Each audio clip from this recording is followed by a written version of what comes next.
Peace Sakai. So this is part two of my design of a group um, program, and it was the part of it where we had to choose an article of a population that we live within or have experience with somehow. So the population that I chose was single Black mothers, low income. And I identify with this population personally, as well as there have been mothers that I have interfaced with or working as a doula. There was one of my clients who happened to be a mother who was transitioning from being in, well, she was married, but it was clear that she was moving through her pregnancy and through her experience as a single parent. Although her husband was in the next room, he was not very proactive during her pregnancy or helping her throughout. And they ended up separating. And they live in the same state, but she lives upstate and he lives in the city. So they're figuring out what co-parenting looks like for them. I too, although I do not identify with the term single parent, am the primary caregiver of my daughter, who is 7 years old. Her father lives in Washington, D.C., and I currently live in New York City, in Brooklyn. And we do co-parent. We are friends. We have a friendly relationship for the most part. We spend time, my daughter and him spend their time together, but like for birthdays, different events, like we're able to be together as a family doing those things to support our daughter. But as far as the article that I chose was a focus on intensive parenting, which I was not familiar with. And intensive parenting is actually a phrase that was coined by a woman named Sharon Hayes. And intensive mothering captures the common belief that good mothers should first and foremost be caregivers, and it should invest great swaths of time, money, energy, and emotional labor in intensively raising their children. But this is synonymous most of the time with middle class white women who actually may be in a privileged position where either they have a large income, maybe they work from home, or their husband makes money and the husband is the sole provider and they can stay home and raise the children, or they make money in a more non-conventional way where they're able to be home, have the time, make the sacrifices in a completely different way than Black single mothers do. Or I don't really like the term African American either. I say Africans in America, so I'll probably be saying Black more because I identify with that more so than African American. So there were three women that this particular article spoke of, and there were three mothers. One that was named, I think it was Victoria, Adriana, and Millicent. And what I appreciated about it was, a lot of times because of scrutiny, because of the stigma that exists in relation to Black single mothers, a lot of them feel the pressure to make sure that they appear to be something that maybe they're not emotionally equipped to be. So Victoria is a single mother who receives public assistance, is living in public housing, has three children, one that was 19, one that's 18, and the son that is 17. The two daughters already have children of their own, one of each. And her oldest daughter, I believe Victoria had when she was 33 years old. And Victoria was an alcoholic and stopped drinking alcohol when she found out she was pregnant, but her daughter had already been exposed and was born with alcohol syndrome. She had a lot of, developmental issues, learning adversities growing up, and but she considers her to be her best child, like as far as like the fact that she hasn't succumbed to any substance use or alcohol use or isn't in the streets and is doing things to better herself. Um, yeah, so Victoria considers her children to be grown. She considers 18 to be grown, and her son is 17 and old, like bigger than her. So she feels like, there's nothing that she doesn't really have much say on where their lives are headed. She does her best to support them. Her son has gotten in trouble with the law like often, and so is her daughter, and she goes with them to court, but she feels like there's nothing that she can do in order to she does her best to excuse me, she does her best to guide them, but they don't, the younger two do not listen to her. And she feels a little threatened by her older son because he's larger than her. And whenever she tries to offer him any type of guidance or says something that he does not like, he's raised his hand to her. So, so then there is another mother, Adriana, who's 35 years old, has 3 children, has a college degree, owns her own home. The father there's a presence, but he does not help consistently. He's a last resort as far as asking for financial support. So a great deal of the responsibility falls on her shoulders. She collects unemployment and barely is able to take care of her living expenses. Is barely able to take care of her living expenses and is pretty much struggling and is a little upset that she's in that weird middle where a lot of us find ourselves, where I have an education, I've been working since the age of 15, I have 3 children, own a home, I need some sort of assistance, whether it be food stamps so that I can feed my children, and you tell me that I make too much money.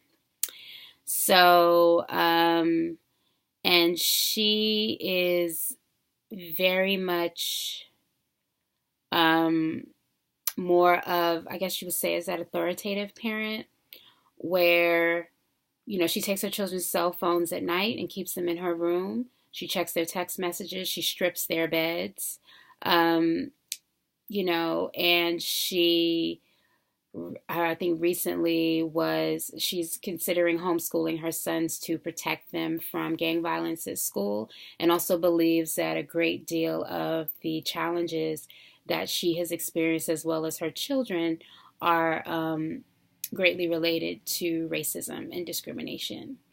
So that is her, and she believes that her children's transgressions will be doubly counted against them due to their race. So she's very much about keeping them out of that. Then there's finally Millicent, who has 4 children, is in public housing, 2-bedroom apartment, lives with 2 of her children, and a grandchild. She's surviving on $10,000 per year. And where she's living, the government plans to demolish it soon. At the age of 12, she was raped by a neighbor, but she doesn't call it rape. She said that she was, that she was violated or something like that. Doesn't call it rape though. It resulted in a pregnancy, a son that she kept, who is now 28 years old and in prison, who she does not see.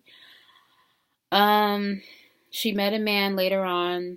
I think they ended up having 2 more children together.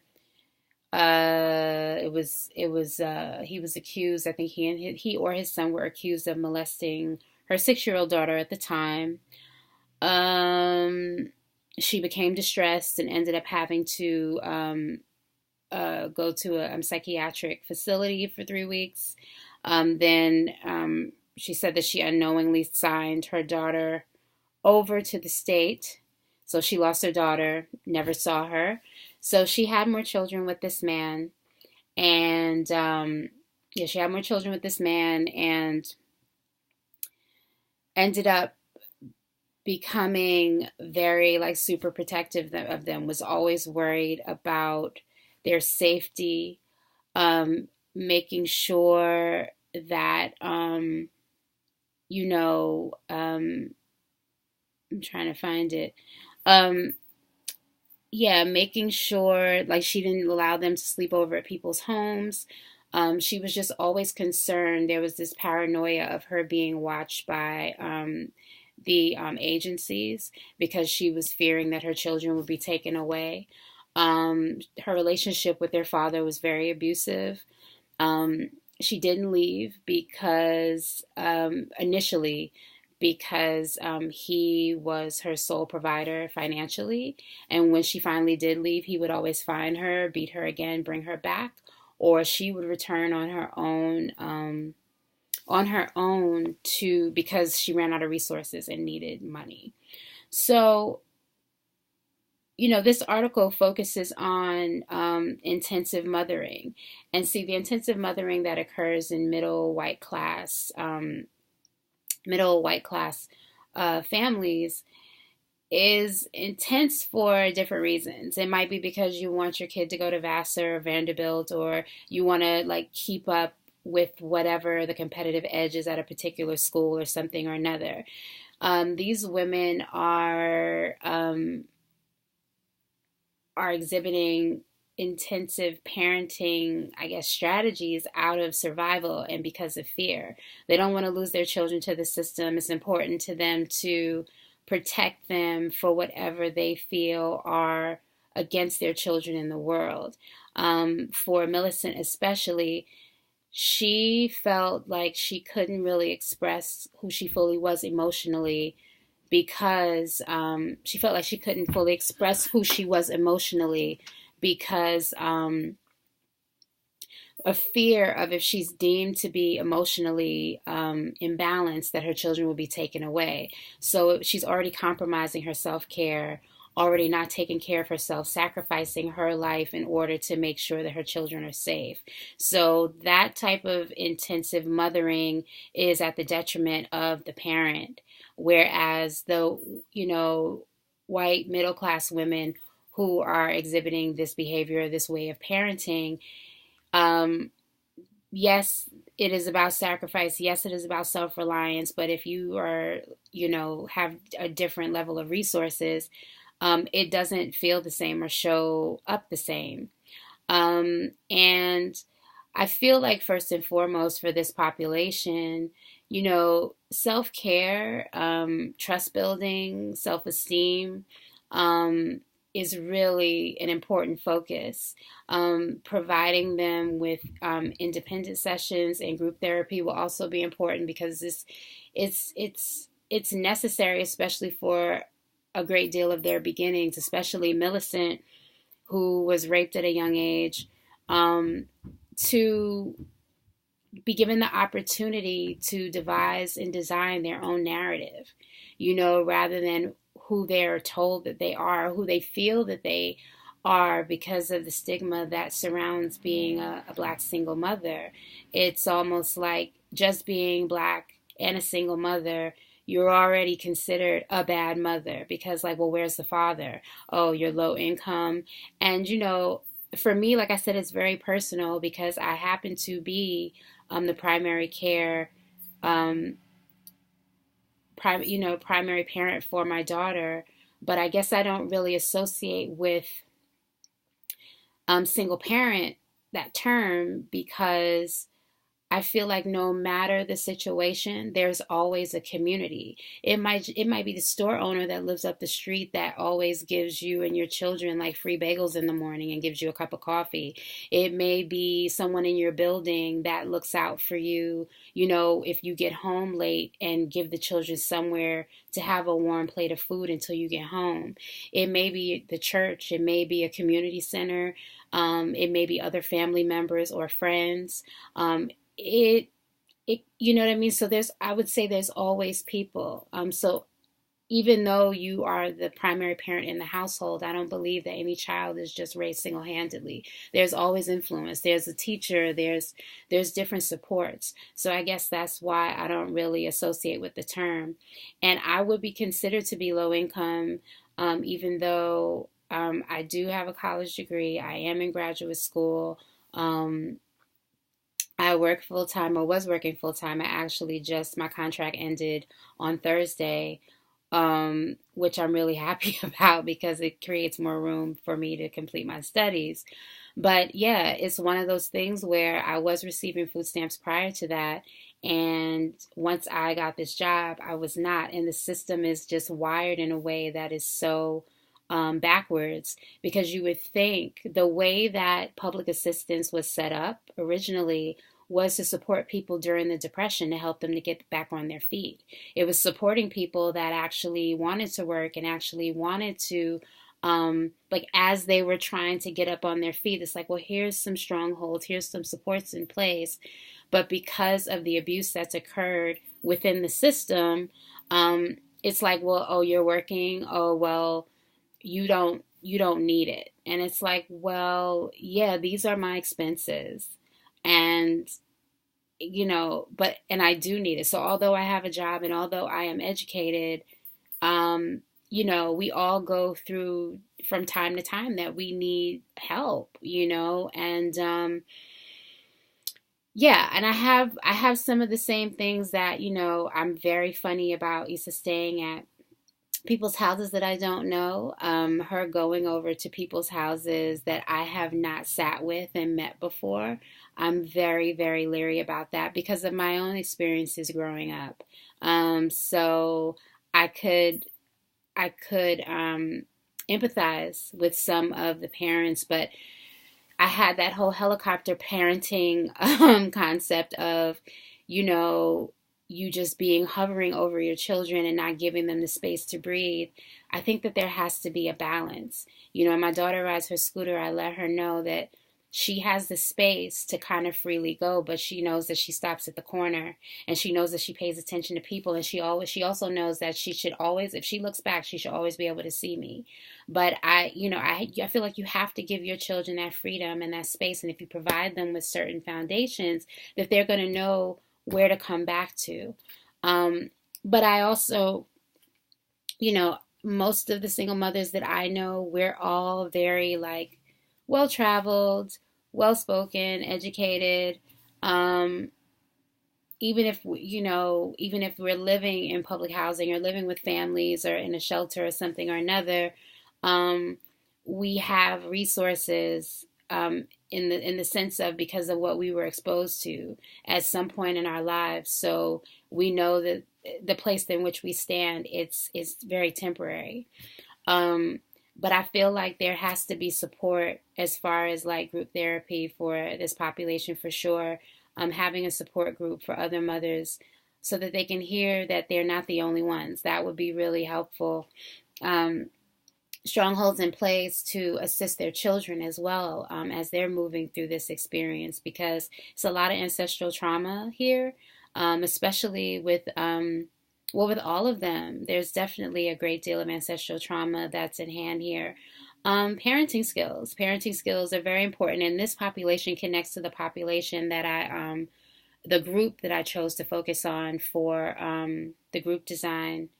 Um, and so I feel like self care, um, knowing that their food stamps could actually get them into Whole Foods and into Trader Joe's and into farmers markets and they can eat quality meals. Cooking food for their family every night plays a huge part in just like sitting and connecting with their children in ways in which they would never know.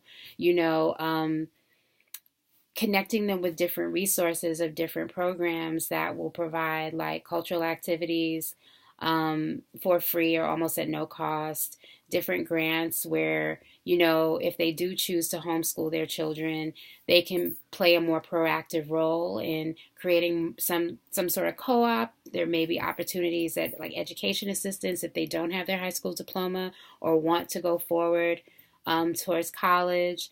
job assistance for sure, possible programs to put them in a position to own their own homes so that they wouldn't be in jeopardy of the public housing being demolished or, put out. What else? Definitely like art making, because I always find that that's really a non intrusive way for people to kind of decompress and connect with a great deal of the challenges that may be plaguing them, but putting it into the process. Um, so, yeah, I didn't want to go over 20 minutes. I'm pretty sure that's way too long. But yeah, I'm going to submit this with my article. And the article is about 20 pages long. So, yeah, and I'll submit part 3. So, thank you.